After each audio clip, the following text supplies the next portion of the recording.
दुनिया काफ़ी तेज़ी से तरक्की कर रही है। इसका सारा श्रेय हमारे महान वैज्ञानिकों को जाता है। अगर वैज्ञानिक मेहनत ना करें तो शायद आज के मॉडर्न ज़माने की कल्पना करना मुश्किल है। पर इतिहास की एक वैज्ञानिक ऐसी भी थी जो इंसानों की जान लेने के लिए जानी जाती थी। अगर आप जानना चाहते हैं कि वह महिला वैज्ञानिक कौन थी तो वीडियो को आखिर तक जरूर देखिए। तो चलिए शुरू करते हैं। इसकी शुरुआत होती है प्राचीन रोम से। उस समय रोम एक क्रूर जगह थी जहां जीवन काफ़ी सस्ता था।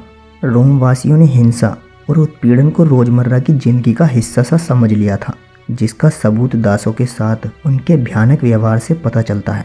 ग्रीक और रोमन समाज में हत्या आज की तुलना में कहीं अधिक आम थी। जहर का इस्तेमाल अक्सर अपने निजी दुश्मनों को ख़त्म करने और झगड़ों को निपटाने के लिए किया जाता था। उस समय ऐसी कई महिलाएं थीं जिन्हें प्राकृतिक जहरों का ज्ञान था और वे घातक औषधियाँ बना सकती थी।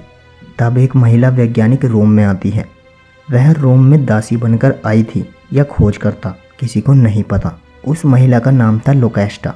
लोकेस्टा रोम की एक खूबसूरत और जानी मानी वैज्ञानिक थी, जिसे आमतौर पर लोग मध्यकाल की पहली साइंटिस्ट के तौर पर भी जानते हैं।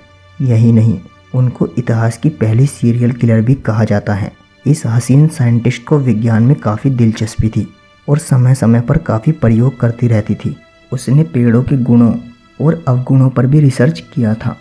वो चेहरे से जितनी सुंदर थी, दिल से उतनी ही जहरीली थी।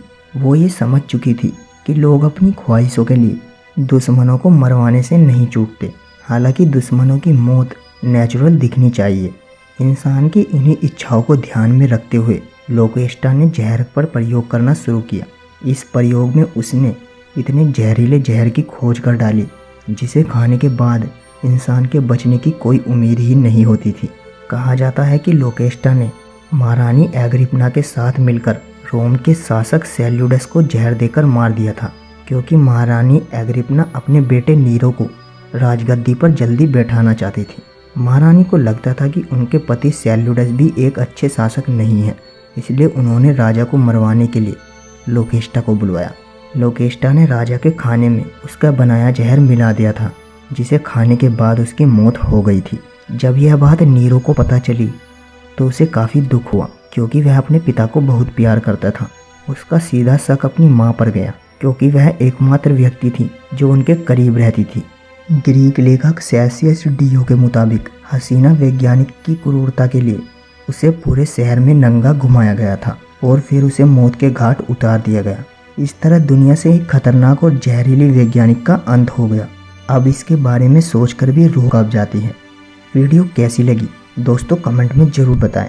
चैनल को सब्सक्राइब भी कर लें ताकि आपको ऐसे हिस्टोरिकल वीडियोस के नोटिफिकेशन सबसे पहले मिले। तो मिलते हैं आपसे अगली वीडियो में। Thank you.